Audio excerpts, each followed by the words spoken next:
Welcome back to Shark Talk, episode 28. My lord, do we have a special guest, returner to the Sharks, left-handed hurler, Warner Gearheart. Welcome to the show, brother. How we doing, fellas? Great, man. I appreciate you for coming on. It's a decent studio we got here. Shout out, as always, to Martha's Vineyard Community Local Television. Yeah. We got to talk about the island, as we always do, where we always 100%. start. Your second time, you were convinced last summer did enough convincing, I should say, to 100%. draw you back. Yeah. Why? Just this island has like a certain magnetism to it, I mean, just the community, the culture, the vibes are just unmatched. You can't really find a place better than this to spend your summer and spend your summer playing baseball at, at one of the highest levels of collegiate summer ball you could absolutely play at, especially as a guy who goes to a Division III school. Super unique opportunity. For me, being the first player from my college to be on this team and this league, it was a super great opportunity that I just couldn't turn up doing again.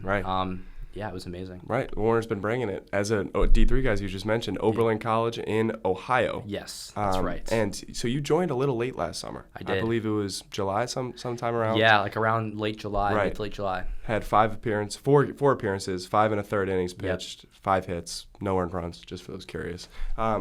But obviously, you can imagine that's a step up from your spring season. Yes. Did you notice that immediately last summer?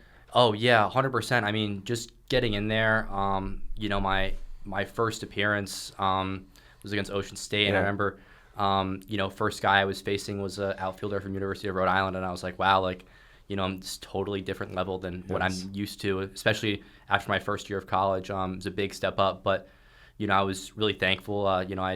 I'd skipped T-Long, great group of coaches, and I had I think at the time it was Kyle Cincinnati behind the dish, who's a great catcher, great dude.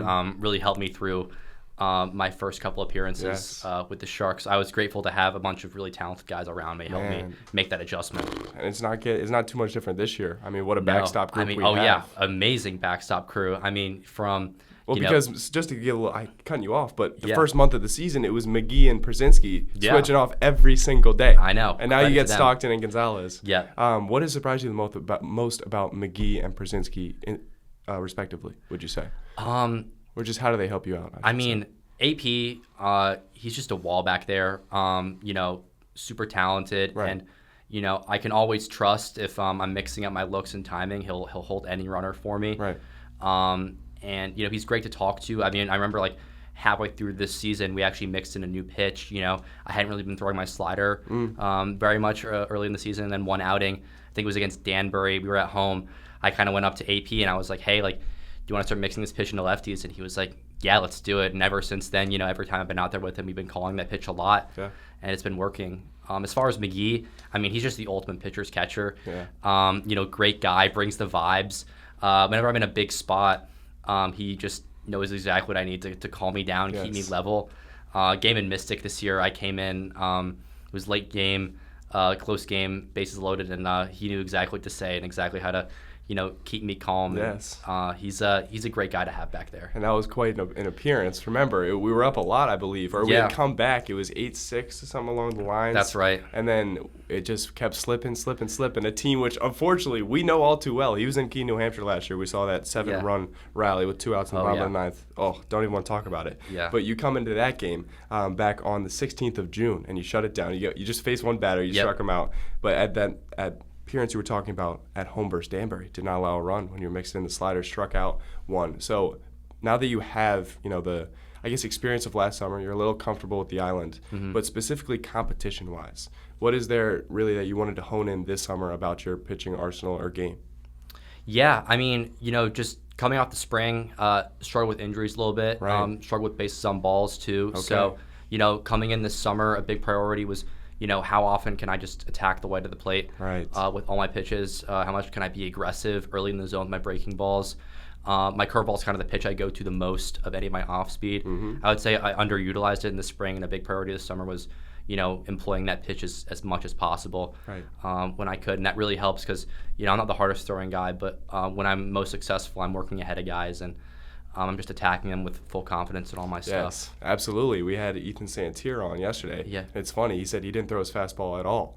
or he was just a fastball pitcher in the spring, and now he doesn't use that pitch at all, right? Yeah. He's mostly just breaking stuff. So, I mean, like, obviously that can make you so much force you to be so much a better pitcher because of the mentality. 100%. Have you seen that mentality change, or is it just getting comfortable with different places and pitches? Yeah, I mean, definitely the mentality's changed. You're facing in the NECBL a certain caliber of hitter that, is when you make mistakes with a certain pitch, they're going to make you pay. So definitely there's a mentality switch of, gotta rise to the level where I'm playing at, but also understanding, that you don't have to change too much about yourself. You just have to trust what you got, and trust that, the 8 guys behind you are going to, get the job done for you. Absolutely. And you've been making the New England League look very, run-of-the-mill compared to I'm not saying you struggled with your spring season, but as you said, it was a base on balls issue, and you've really honed that down this summer. So that's obviously one thing that you've been working on. Yeah. If you can't tell, Warner's obviously, if not the nicest guy on the team. I appreciate one that, of Liam. them. And that's, I'd say that any day, unbiased. Is there, what's your favorite part? Now, let's talk Island really quick. Yeah. Favorite establishment that you've grown to love? Ooh, so many. I've come to really enjoy the food that this place has got to offer. There's some restaurants that I've really enjoyed. Shout out Joe Farina. He put me onto a few places. Wicked Burger here in Anchortown is immaculate. Some say best burger on the island. I would agree with that. Yep. I know Fat Ronnie's is a very popular pick, but I love Wicked Burger. And I'm a big fan of just Circuit Ave in general. Yes. On Oak Bluffs. Circuit's the best. I've been going to the Ritz more, just being more frequent on the island. There you go. Finally 21. Finally 21 years old this year. Right? Yes, enter my junior year. So had to take advantage of just some of the amenities that the island offers here on Circuit. And I've been loving State Beach and South Beach. Have been 2 places that I was actually introduced to last summer from some of the older guys. Shout out William Liebrook. If you're listening to this, Sharks legend, that guy. Definitely put me onto those spots early on, and I made sure to, keep it consistent with those places this year. But those are some great places. We like to play die a lot as a team, just chill on the beach. It's a really nice team bonding, gets us away from the game so that when we show up to the field, we're, nice and present, ready to go. Absolutely. And I'm just happy you're not calling it Jaws Beach, which unfortunately some of the newcomers have been calling State, which is questionable. Anywho, talk about the chemistry of this team. I was at a South Beach day in early June. Right, with it felt like the entire squad, and you just don't see that, and it's kind of consistent throughout. How do you see it from your perspective? Oh yeah, our chemistry is it's pretty unbeatable, if I'm being honest. I think from the get-go, just a great group of guys, and with summer ball, there's so much attrition that's involved with people leaving. Right. We had a really great group at the start. We've been lucky to just keep going with a really strong core of guys who really bond with each other. Right. And also just get some of these newer guys in who just, fit right in. And I think it's just because a lot of the guys here, they have, such a welcoming, aura and persona about them that, it makes you kind of like want to fit right in and just, keep going with the good vibes that we have. Absolutely, for sure. And it's also translating to the diamond, if you can't tell. Yeah. If we played last night, which was quite the appearance, we set up and everything, and then as first pitch is about to happen, well, the field is unplayable. Resulted in a home run derby, resulted in me getting pissed drunk in the beer garden. But let's stay on Warner, who's 12 strikeouts to 4 walks. Coming off of spring, we're 17 to 20. Right. You have to be extremely happy with yourself. What else are you really trying to just? I guess my question is, as a pitcher, I've always been fascinated with the mentality, right? Because you're out there by yourself, the spotlight's on you, and nobody can save you, right? You have to get out of it yourself. So, what do you appreciate the most about just having that pressure on you? I think it just forces me to be better. It forces me to up my game. I knew that, going from spring to the summer wasn't going to be easy. Right. But a part of it is just, it's a lot of self-belief. And it's a lot of just, trusting myself. Definitely had some doubts going into the summer. Was I going to be able to, stay and compete at the same level that I know I can? But, I knew I threw well here last summer. Yeah. And I actually got some great advice last summer when my second appearance, and I think back to this appearance a lot. It was against the Newport Gulls. Oof. So strong team Great there. team, yep. Yeah, facing some good hitters. And I remember I was facing an all-star on their team. Fell behind 2-0. threw another fastball, gave up a double. That appearance, I let up a couple of hits, but no earned runs, an unearned run. But I was still frustrated with myself. Felt like should have pitched better. And Will Liebrook, who was catching me that day, came up to me in the dugout, gave me some great advice. Yes. Told me like, hey, listen, especially in this league, you're not going to be able to overpower a ton of guys. Yes. Which means that this changeup, curveball has got to be there more times than not. So whenever I put that down, you just got to hit me in my glove, and we'll take it from there. Yes. And that advice that he gave me really stuck with me, and that's something that I've carried over into this summer. And that's kind of been my mentality. Yeah. Is just attack the zone with all my pitches, Right. and if I let up hits, I let up hits, but at least if the ball's going in play, there's a chance my fielders can help me out. And honestly, I would say without a question, we have the best defense in the league. Yeah. Stats are stats or whatever, but I mean the guys we got back there from Roper to Hampton to Hall. To JT, I mean, we just got Watkins. Yeah, we got some absolute. That's not even talking about guys. The outfield, where Kevin Hall Jr. Oh, yeah. I mean, you throw a tic tac out there, and he's gonna hunt that thing down. 100%. Crazy. Him, Griffin Crane, Hampton, Bentley. They can. Scott's the same too. Scott. Yeah, all those guys. They can hunt anything down. I throw a pitch. I let out some contact. I have the utmost belief in the guys to track it down. So I think that's another thing as well. Is just, I have, the best team in the league behind me. Right. So, no reason to not go after guys Right. and compete. Let's say when it is difficult to put it behind you, let's say a couple hits or maybe starting to get to you a little bit, how do you calm yourself on the mound? I mean, you don't have a lot of time, right? And even if you do have somebody coming out to talk to you, it's usually not the nicest words unless it's Skip trying to be funny. Yeah. Like in those moments of difficulty, of challenges, where do you mentally find refuge or solace, if that makes any sense? I just think back to, the only thing I can do in this moment is just execute one pitch at a time. You just got to keep taking it one pitch at a time. Yes.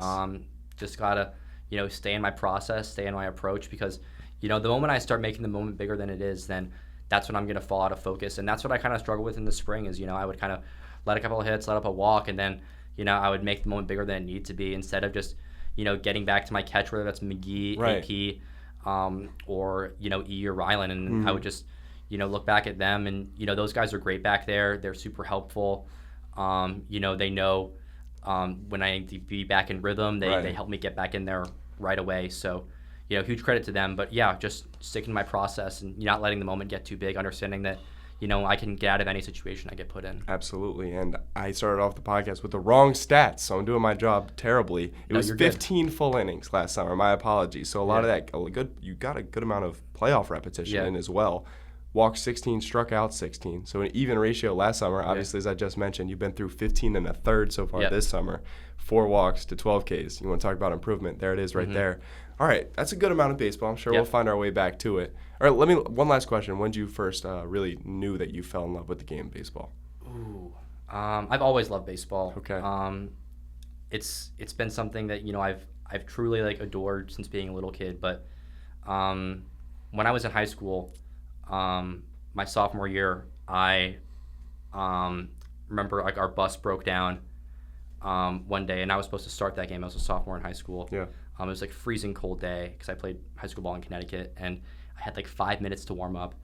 I was totally freaking out, and then I think I threw 2 or 3 scoreless innings, just coming off short rest, and I was like, man, I love baseball. I love pitching.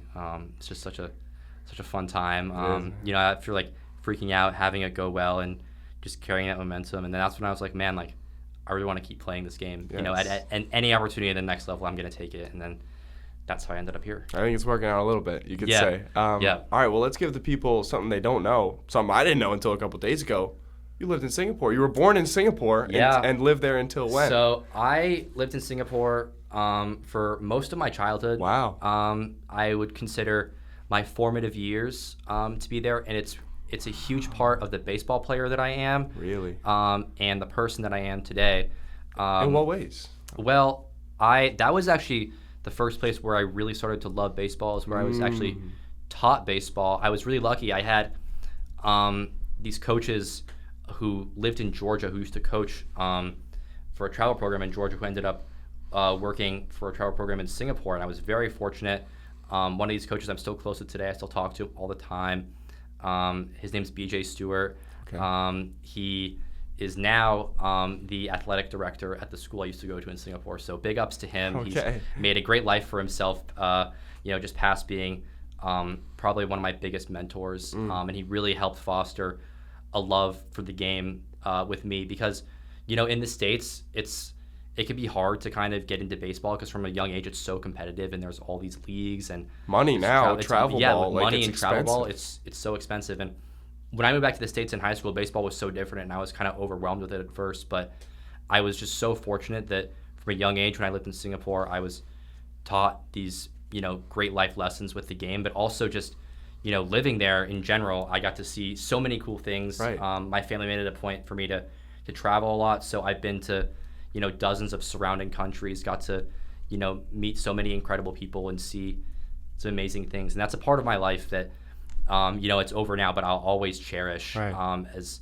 something that really shaped the person I am today. And, I've managed to meet people from so many different backgrounds that, it always leads me back to, whenever I think about it, just a place of gratitude for where I am and where I know that, I might not have been. Right. And, teaches me to not take anything for granted and just to, treat everyone with generosity and kindness whenever I can. I mean, clearly. What age did you move to the States?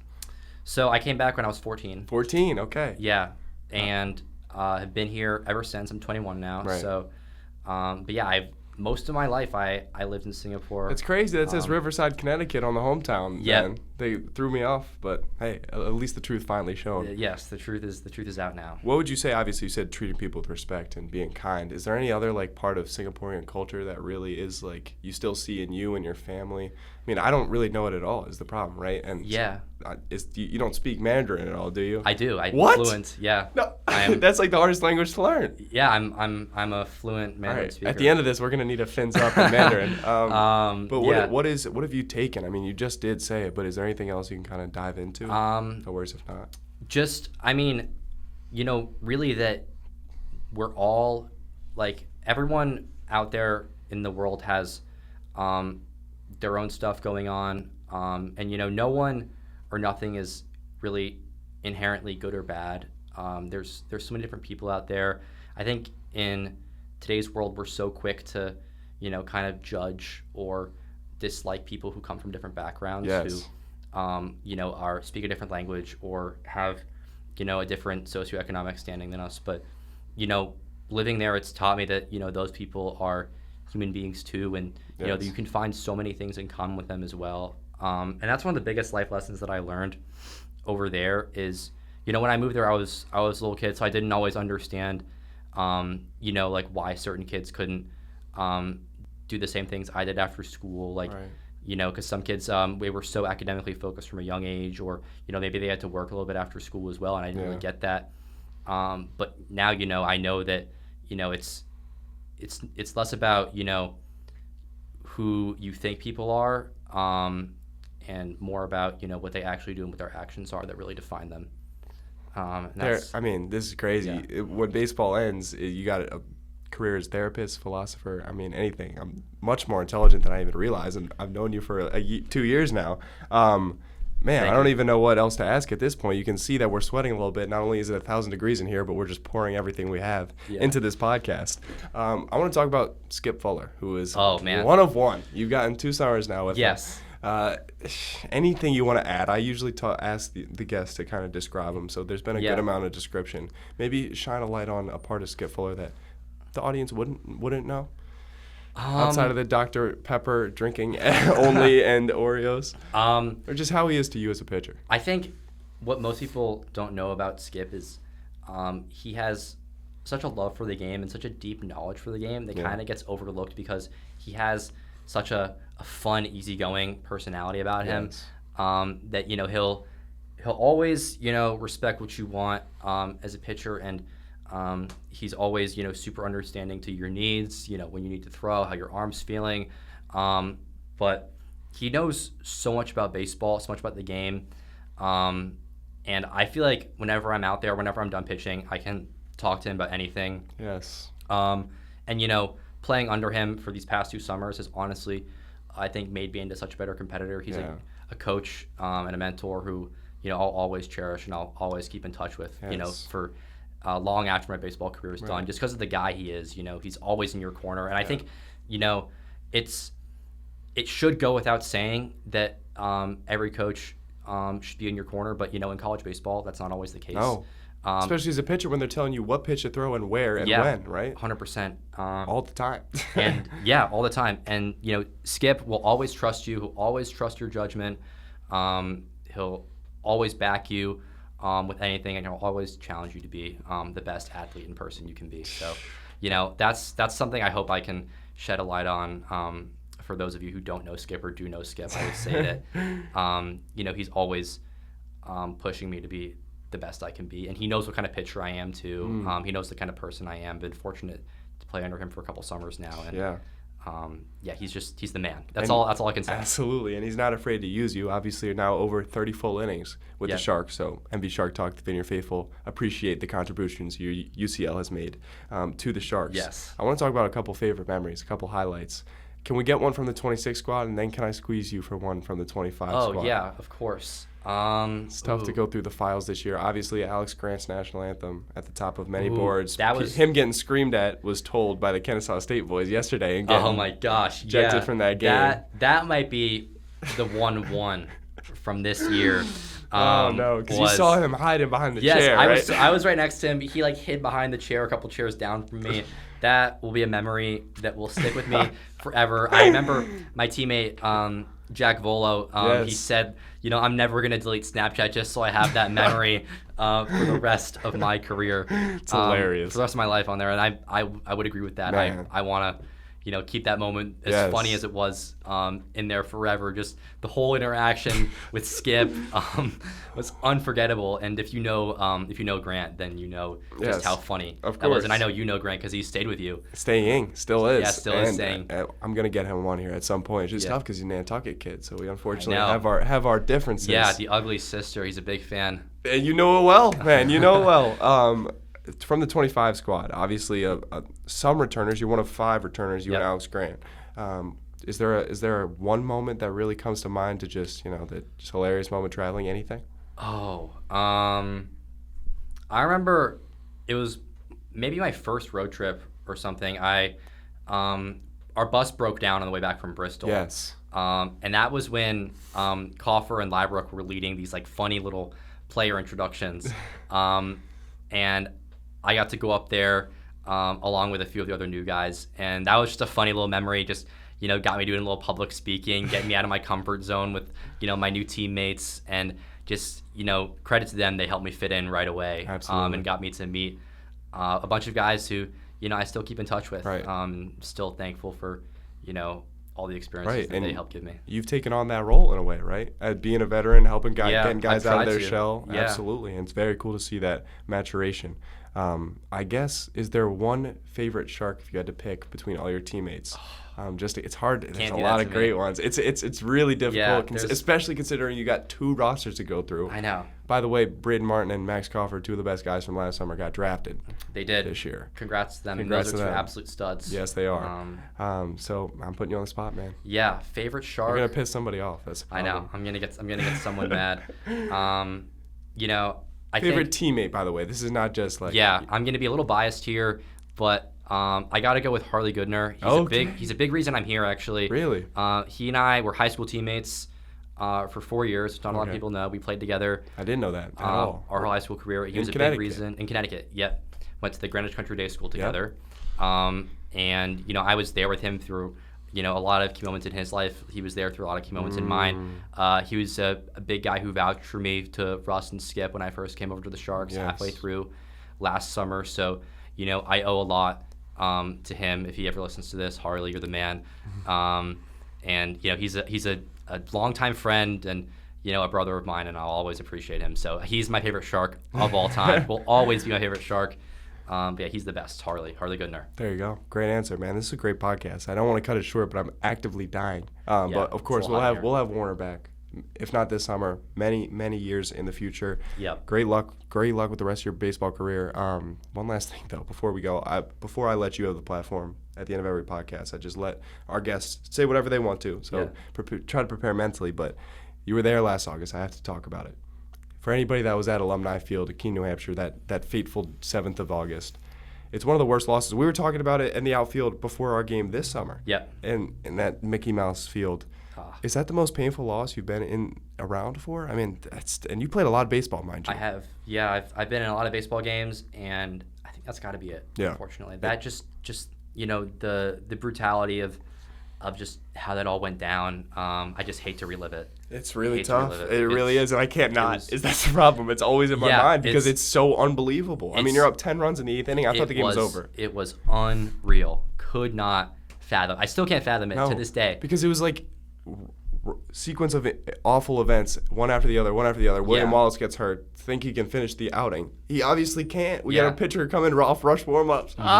Anyways, and then we blow a 7-run lead the next game, which shows you how bad, as you said, the attrition of summer baseball. I mean, we missed Colby McNeely. We missed Rowan Leto. Yeah. Could have used a lot of guys. Well, Russ Kern and Skip Fuller, the roster they put together this year, we look to be pretty prepared for the playoffs. Won't jinx anything. How confident are you we'll be hoisting this trophy come about a week? I have the utmost confidence in this squad. We have a lot of our core members of our pitching staff. If you see the roster, they're still here. A lot of our key guys, Ryan Renfro, Ben Waterman, our key guys in the back end. And, we got a lot of great starting pitching with, Jordan Paradise, Ryan Gold, starting it off for this weekend. And, I have the utmost confidence in this squad. I think we're greatly poised to make a deep run. A lot of lefties too, so hopefully we can southpaw all these fools to death, man. It's the NECBL and it's ours, and you're gonna see a picture of me and Warner hoisting this damn trophy. You bet we will. At some point. Appreciate anybody for listening. This was wonderful. Maybe the best podcast to date. 28 up, 28 down. Can we get a fins up in Mandarin? Do you know it? Ooh, put me on the spot here. Or go short. 出来打棒球. Chuai Jobancho. Yeah. Peace.